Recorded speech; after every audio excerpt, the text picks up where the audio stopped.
ಹನುಮಂತು ಅವರು ತುಂಬಾ ಚೆನ್ನಾಗಿ ಬಿಗ್ ಬಾಸ್ ಮನೆಯಲ್ಲಿ ಕಂಗೊಳಿಸಿದ್ರು. ಫೈನಲ್ ಟೈಮ್ ನಲ್ಲೂ ಕೂಡ ಅಷ್ಟೇ ತುಂಬಾ ಚೆನ್ನಾಗಿ ಭಾಗಿಯಾದ್ರು. ಸಿಂಪಲ್ ಆಗಿ ನಿಂತ್ಕೊಂಡಿದ್ರು.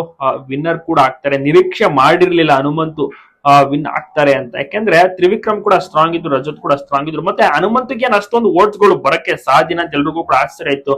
ಆದ್ರೆ 5 ಕೋಟಿ ಓಟ್ಸ್ ಗಳನ್ನ ಪಡ್ಕೊತಾರೆ. ಸುದೀಪ್ ಸರ್ ಅವರು ಕೂಡ ಕಾಲ್ ಮಾಡಿ ಮೆಚ್ಚುಗೆ ಮಾತನ್ನ ತಿಳಿಸಿದ್ರೆ, ಕಾಲ್ ಮಾಡಿ ವಿಶ್ ಮಾಡ್ತಾರೆ.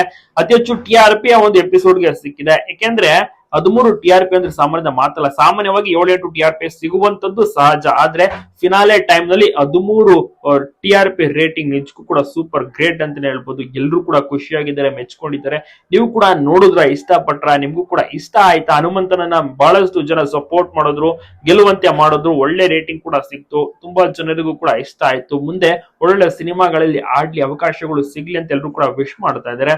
ಅತಿ ಶೀಘ್ರದಲ್ಲಿ ಹನುಮಂತ ಕೂಡ ಸಿನಿಮಾಗಳಲ್ಲಿ ಆಡ್ಲಿ, ಮಿಂಚಲಿ, ನಟಿಸಲಿ ಅಂತ ಕೂಡ ಎಲ್ಲರೂ ಆಸೆ ಪಡ್ತಾ ಇದ್ದಾರೆ. ಅಕಸ್ಮಾತ್ ಏನಾದ್ರು ನಟನೆಗೆ ಎಂಟ್ರಿ ಕೊಟ್ರೆ ಇನ್ನಷ್ಟು ಖುಷಿ ಪಡ್ತಾರೆ. ಸುದೀಪ್ ಸರ್ ಕೂಡ ಕಾಲ್ ಮಾಡಿ ಯೋಗಕ್ಷೇಮ ವಿಚಾರಿಸ್ತಾರೆ, ಮತ್ತೆ ಒಂದು ಗುಡ್ ನ್ಯೂಸ್ ಕೂಡ ತಿಳಿಸ್ತಾರೆ ಅಂತ ಹೇಳ್ಬೋದು. ಎಲ್ರಿಗೂ ಕೂಡ ಖುಷಿ ಇದೆ.